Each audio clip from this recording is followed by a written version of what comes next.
ला इलाहा इल्लल्लाह मोहम्मद रसूलुल्लाह, ये कलमा है सबसे पहला। ये ISIS का जो काला झंडा होता है उस पे कि पहला कलमा लिखा हुआ है। ये पहला कलमा जो लिखा हुआ है, ये खुले उस झंडे को लेके तुम लोगों को बेकसूर लोगों को गोलियां मार रहे हो। अरे भैया इन्होंने क्या कहा? मैं क्या करूँ, कलमा है ना। हाँ बिल्कुल कलमा है। जय श्री राम बोल रहे हैं। अरे भैया आप बोलिए, क्या दिक्कत? आप बोलिए, आपकी खुशी है भाई, आपकी खुशी है। अल्लाह के आगे सारे भगवान देखिए फेल है। मैं आपका कहने का मतलब है अल्लाह के आगे सारे भगवान फेल है। मैं जय श्री राम बोलूंगा, मैं अगर जय श्री राम बोलूंगा, मैं कहूँ कि अल्लाह बेकार है, जय श्री राम सही है, तो गलत हूँ। पहले विपक्षी नेता जो है वहाँ पर मुआवजा मांगने की अब मांग कर रहे हैं। सुप्रीम कोर्ट में गए, जिस तरीके से जो तोड़ा गया मुस्लिम समुदाय का, उसका मुआवजा मांग रहे हैं। और हिंदू समुदाय का भी, जैसे आपने देखा कि दुकानें तोड़ी गई हैं, उनके लिए मुआवजा कौन मांगेगा? देखिए ऐसा है जी, अगर उनके पास लीगल डॉक्यूमेंट्स हैं, रजिस्ट्री हैं, वो वैलिड है, मुआवजे के हकदार हैं। अगर इलीगल बैठे हैं तो 1 रुपए के भी हकदार नहीं है वो। बिल्कुल होनी चाहिए। और मैं तो ये कहता हूँ कि अगर बाबा जी यहाँ पे होते तो बुलडोजर कब का चल गया होता है। यहाँ तो बुलडोजर बहुत दिनों का चल गया होता। बाबा जी यहाँ होते तो इनकी हिम्मत ही नहीं होती, ये काम नहीं होता, क्योंकि उन्होंने इस तरीके से अपने आप को यूपी में स्थापित कर लिया बाबा ने। ऐसा क्यों लगता है कि बार बार मस्जिद के आगे ही इस तरीके की जो हिंसा है वो सुनने को मिलती है? मध्य प्रदेश में भी हुआ मामला, झारखंड में भी हुआ। जी ऐसा है, एक परिवार में मुखिया होता है, 2 भाई होते हैं उसमें, ठीक है। छोटा भाई बड़ा भाई, ना तो ये छोटा भाई बनने को तैयार और ना बड़ा भाई बनने को तैयार। बड़ा भाई बनना चाहता है तो बड़ा दिल रखना पड़ेगा, छोटा भाई बनना चाहता है तो उसको सहन शक्ति रखनी पड़ेगी। बड़ा भाई 4 शब्द कह देगा उसको, ठीक है भैया आप सही हो। ना तो ये बड़ा भाई बनने चाहते और ना ही ये छोटा भाई बनना चाहते। जब तक एक फैमिली में जब तक समन्वय नहीं होगा, कोऑर्डिनेशन नहीं रहेगा, तब तक ये फसाद होती ही रहेगी। परिवार में भी होती है और ऐसी देश में होती रहेगी, क्योंकि हिंदू कम्युनिटी है ना, जो ये सहिष्णु है, ये अपने आप में समा लेता। आ भाई तू मेरा भाई है, कोई बात नहीं यार, मेरे घर में आ जा, मेरे पास बहुत बड़ा दिल है, मैं तेरे को संभालूंगा। लेकिन ये नहीं समा सकते, ये इस देश के होते हुए इस देश को नहीं मानते अपना। अगर झगड़ा ही खत्म हो जाए, अगर इस देश को अपना देश मान ले तो। बोल तो दिए जो ये घटनाएं हो रही हैं, जो आप बात कर रहे हैं मस्जिद का है, वो देखे मीडिया के उससे मिल रहा है कि आगे बढ़ाया हुआ था। और अतिक्रमण में जिसका भी हिंदू का हो चाहे मुस्लिम का हो, उस सब के साथ बिना भेदभाव के कार्रवाई हुई है। और बिल्डोजर के 2 पहलू हैं, एक अच्छाई का, एक बुराई का। और बिल्डोजर दूसरी जो सिक्के का 2 पहलू होते हैं, दूसरे पहलू पे जहाँ बुराई है, जहाँ पे कटास है, उनके ऊपर चल रहा है। ना तो बिल्डोजर किसी भी आम नागरिक के ऊपर, पूरी दिल्ली में जो ये मुखिया रिट लगा रहे हैं और जो ये प्रवक्ता बोल रहे हैं, विपक्ष की पार्टियां बोल रही हैं कि अन्याय हो रहा है, अन्याय हो रहा है, पूरी दिल्ली में किसी के खिलाफ भी कहीं पे भी कोई कार्रवाई नहीं है। पूरी दिल्ली में 60 किलोमीटर का एरिया है, जितनी भी बॉर्डरें लगते हैं 60 किलोमीटर का एरिया, किसी भी क्षेत्र में ना जहाँ उपद्रव होगा, जहाँ भाईचारा के ऊपर लाछन लगेगा, वहाँ पे कार्रवाई प्रशासन के ऊपर गोली चली तो प्रशासन खाली नहीं बैठेगा। किसी आम आदमी को चोटिल पहुँचाया तो रुक सकता है, जब प्रशासन के पैर में गोली लगी तो प्रशासन खाली नहीं बैठा। हम ही लोग ह्यूमन राइट बनाते हैं, हम ही लोग उनको बढ़ावा देते हैं, हम हाई करने चलते हैं। प्रशासन जब ठीक करने चलता है, प्रशासन को सपोर्ट करना चाहिए। सुप्रीम कोर्ट में जो मानवीय रिट लगाई है वो आज नहीं लगी है। जब भी कहीं पे भी अतिक्रमण हटाने की बात होती है, नेता लोग अपनी उस राजनीति चमकाने के लिए सुप्रीम कोर्ट का सहारा लेते हैं। और मैं केंद्र सरकार से भी अपील करूँगा आपके चैनल के माध्यम से, ऐसी कानून कार्रवाई पहले करें कि अड़चन ना आए। जहाँ पे भी बिल्डोजर चलाना पड़े उसको पहले कोर्ट से ऑर्डर लेके जब चलाएं, ये जड़ की फसाद मिट जाएगी। अच्छा, पकड़ा अंसार को भी गया, पकड़ा सोनू सरकार को भी गया, लेकिन उसके बावजूद भी ऐसा लगता है कि जो फैसला लिया गया है वो एक पक्षी है। ऐसा क्यों मानते हो? मैडम, एक पक्षी कुछ नहीं है, सिर्फ जो आहत पहुंचा है, जो दुख हुआ है, वो सिर्फ हिंदुत्व समाज को हुआ है। अगर इसमें अंसार को पकड़ा है, जिस किसी को भी पकड़ा है, वो पूरी तरीके से दिल को समझाने वाला नहीं है। अभी इसमें बहुत से लोग ऐसे हैं जो चुपचाप बैठे हुए हैं, मतलब उपद्रव के टाइम में क्या था, वो लोग उछल कूद करके मार रहे थे, पत्थर फेंक रहे थे। लेकिन जब कार्रवाई पड़ रही है, जब प्रेशर पड़ रहा है, जब छानबीन हो रही है, तो वो लोग चुपचाप बैठे हुए। ईश्वर अल्लाह तेरो नाम, सबको सन्मत दे भगवान, ये हम कहते हैं। जिस दिन ये कहना शुरू कर देंगे ना, उस दिन फसाद ही खत्म हो जाएगी। मैं कहता हूँ, मैं नहीं, पूरा सनातन कहता है ईश्वर और अल्लाह में कोई फ़र्क नहीं है। पूरा सनातन धर्म कहता है, हिंदू कहता है। लेकिन फसाद क्या है? फसाद ये है, मेरा बाप बड़ा, साले तू कैसे बड़ा हो सकता है, तू नीचे रह, मेरे नीचे रह, ये लड़ाई है। हिंदू यही सहते आया है बरसों से। 800 साल यहाँ पे शासन किया है मुगलों ने। उसके बाद अंग्रेज कर गए, फूट डालो राज करो। ये भाई है, इसको काबू में कर लिया। हाँ भाई, दलित के नाम पे तू मेरे साथ है जा, है। और ये पंडित जी है, इसके साथ नहीं रहना तेरे को। इसी कारण आज हिंदुस्तान पीछे है। सिर्फ और सिर्फ अगर ये पूरा हिंदू समाज एक हो जाए ना, कोई माई का लाल है हिंदुस्तान का बाल माँ का नहीं कर सकता, कोई नहीं कर सकता। लेकिन हिंदू समाज एक नहीं है। जो मस्जिदों से लाउड स्पीकर पे अजान की जाती है, उसका सबसे पहला कलमा ये कहता है ला इलाहा इल्लल्लाह मोहम्मद रसूलुल्लाह। इसका मतलब अगर आप पढ़ेंगे तो इंग्लिश में प्रॉपर्ली ट्रांसलेटेड है कि देयर इज़, नहीं अल्लाह अकबर नहीं, ला इलाहा इल्लल्लाह मोहम्मद रसूलुल्लाह, ये कलमा है सबसे पहला। ये ISIS का जो काला झंडा होता है, उस पर कि पहला कलमा लिखा हुआ है। ये पहला कलमा जो लिखा हुआ है, ये पहला कलमा जो लिखा हुआ है, ये खुले उस झंडे को लेके तुम लोगों को बेकसूर लोगों को गोलियां मार रहे हो, ठीक है। इस चीज़ का कोई क्रिटिसाइज़ नहीं होता।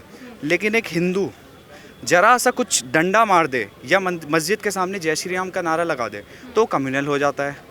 तो ये दोगलापन जब तक रहेगा तब तक हिंदुस्तान कभी आगे नहीं बढ़ सकता। मतलब क्या है, रास्ते तय करेंगे कि जय श्री राम कहाँ बोलना है? जी देखिए, बंगाल के टाइम पे दुर्गा पूजा में हिंदुओं ने डिसाइड किया था कि दुर्गा पंडाल में नमाज़ पढ़ी जाएगी, कोई दिक्कत नहीं है। लेकिन जैसे ही मस्जिद पे झंडा लगा के जय श्री राम बोला जा रहा है तो उसको कोई कंडेम नहीं करता। तो ये दोगलापन बहुत गलत है, पहली चीज़। दूसरी चीज़, मैं कलमे की बात कर रहा था, ला इलाहा, उसका मतलब ये होता है कि there is no one to pray other than Allah. इस लाइन का सीधा सा मतलब ये होता है। तो जब तुम दिन में 5 बार मस्जिद पे लाउड स्पीकर लगा के तुम सबको ये बता रहे हो कि there is no one to pray other than Allah, और मोहम्मद ये उसका एक जो ऐसा है करके कुछ है, तो ये जो लाइन है कि अल्लाह ही वर्शिप के लायक है, उसके अलावा कोई नहीं है, तो ये चीज़ दिन में 5 बार बता रहे हो और तुम कह रहे हो इक्वालिटी की बात, या ये खुद में एक दोगलापन हो गया। अल्पसंख्यक भी कहते हैं अपने आप को। जो आपने ये लाइन बोला था, हाँ, ये लाइन अजान में है? कौन सा? अजान में नहीं, आपने बोला, एक मिनट माइक हटाइए। कुरान का पहला कलमा है ये। कलमा है, हाँ। ठीक है, आपने कह दिया। हाँ, आप ये गारंटी दे रहे हैं कि अजान में जो ये अभी स्टेटमेंट दे रहा था ना कि 5 टाइम बोला जाता है, वो 5 टाइम अजान में है क्या? नहीं है? कलमा है ना?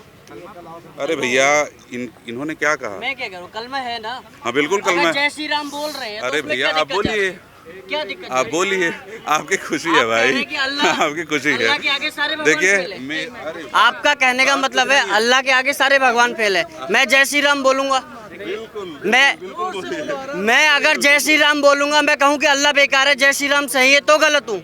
मैं कहूँ कि अल्लाह के आगे अगर भगवान राम गलत है तो आप गलत हो।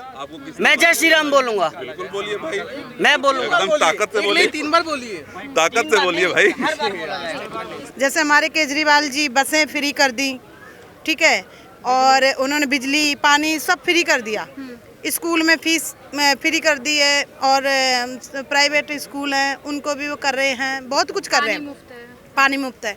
इसको ना कह के कोई बेरोजगारी का एक जरिया बनाया जाए, जिससे युवा सैनिक जो हमारे यंग जवान भाई हैं, इनको हम जैसों को रोजगार मिले, जो हम अपना खुद अपने पैसे जब खर्च करता है ना बंदा, तो उसको अच्छा लगता है कि ये हमारी कमाई हुई मेहनत है और हम इसको कितने लिमिट में खर्च करना या कैसे खर्च करना। इसका मतलब ये नहीं है कि हाँ सब फ्री के चक्कर में तो दुनिया बर्बाद हो रही है।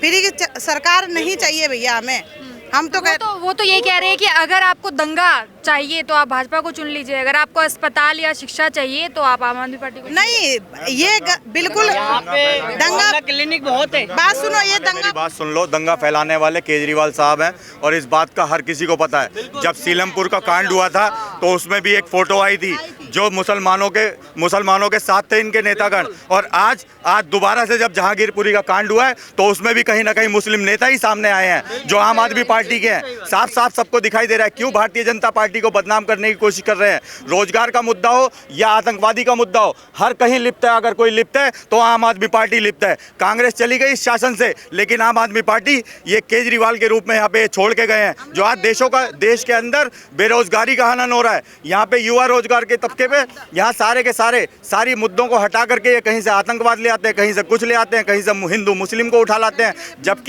जबकि अगर यहाँ पे जब भी कोई अगर जिस तरीके की अभी ये घटना घटी है, इसमें सबको पता है कि ये जो मुसलमान थे ये यहाँ हिंदुस्तान के नहीं थे, ये मुसलमान सारे के सारे बांग्लादेशी थे।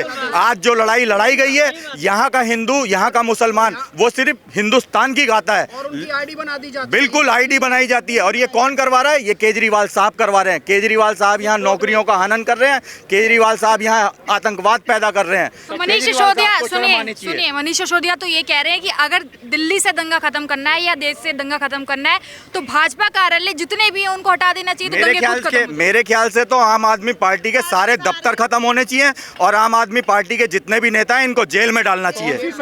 कौन सी सरकार किस चीज के लिए, कौन सी सरकार किस चीज, सुनो कौन सी सरकार किस चीज़ के लिए, किस कांड के लिए या किस हड़ताल के लिए जिम्मेदार हैं, ये वाला सवाल यहाँ पे नहीं है। सवाल ये है कि जो दंगे हो रहे हैं, जो दंगाकारी हैं, वो दंगाकारी कहाँ से आ रहे हैं। असल के अंदर आप लोग अगर इस वाली बात के ऊपर ध्यान दोगे, क्या जो ये यहाँ पे काम धंधा करने वाले लोग हैं, जो अपना कोई जॉब से होकर के आ रहे हैं, कोई बिजनेस करके आ रहे हैं, कोई कुछ करके आ रहे हैं, क्या इन लोगों के पास इतना टाइम होगा जो ये लोग हिंदू मुसलमान या हड़ताल करने के लिए ये लोग वहाँ पे जाके खड़े हों? बिल्कुल भी नहीं।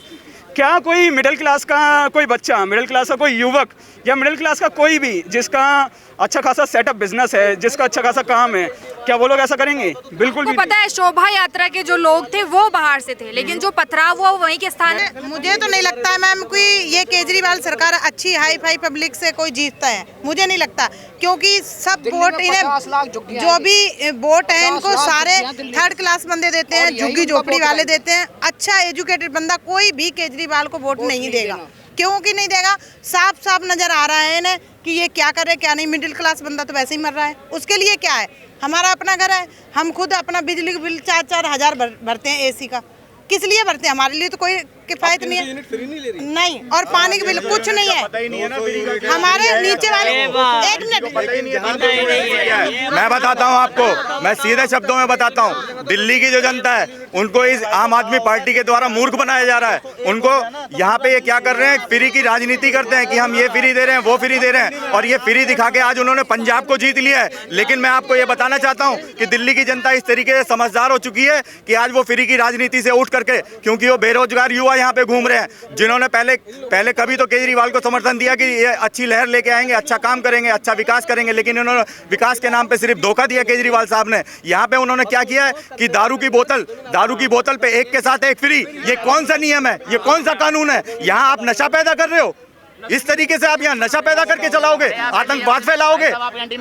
बिल्कुल, एनडीएमसी में क्या कर रहा है? एनडीएमसी का ही बताया हूँ मुद्दा। एनडीएमसी एक ऑटोनमस बॉडी है, केजरीवाल साहब सीधे उसके चेयरमैन है। चेयरमैन साहब ने देखो कितना गंदा काम किया है। 2014 में इन्होंने सरकार बनाई, जो आदमी यहाँ पे जो रेगुलर आदमी थे उनको यहाँ पे रेगुलर करके कांग्रेस ने छोड़ दिया था। आज तक वो आदमी 8 साल हो चुके हैं, 6 साल के अंदर परमानेंट हो जाना था, लेकिन आज तक उनको धोखा दे के 8 साल तक उनको आज भी ऐसे के ऐसे ही वही 12,000 रुपए की सैलरी पे आज तक उनको ऐसे ही बैठा रखा है। शर्म की बात है। 4500 आदमी है, 4500 आदमी का मुद्दा है। आपके चैनल में एक और राज की बात बता देता हूं मैं कि केजरीवाल साहब के इस धोखे के अंदर, इस धोखे में कई सारे लोगों ने ऑफिस के अंदर किसी ने फांसी लगा ली, और कोई बंदा 10वें फ्लोर से यहाँ एनडीएमसी की बिल्डिंग से कोई महिला अगर कूद के मर जाती है और उसको ये आरोप लगाते हैं कि ये मानसिकता इसकी स्थिति जो थी वो ठीक नहीं है। उसका आज तक कोई केस नहीं डला, सिर्फ इसलिए कि केजरीवाल साहब की दिल्ली के अंदर सरकार है। इसलिए अगर केजरीवाल कश्मीरी फ्री फाइल पे तो बहुत जल्दी बोलने के लिए आगे आए थे। उनको समझ कुछ नहीं है ना, उनको सिर्फ समझ इतनी है कि मैंने फ्री की राजनीति में जनता को बरगलाना है और अपना काम सिद्ध करना है, सिर्फ उनको इतना ही आता है, इसके अलावा कुछ नहीं आता। अन्ना हजारे जी हैं जिन्होंने धरना करके उनको यहाँ पे नेता बनाया था, आप सभी को याद होगा। आज अन्ना हजारे जी खुद ही गायब हो गए हैं, ठीक है, खुद ही गायब हो गए हैं।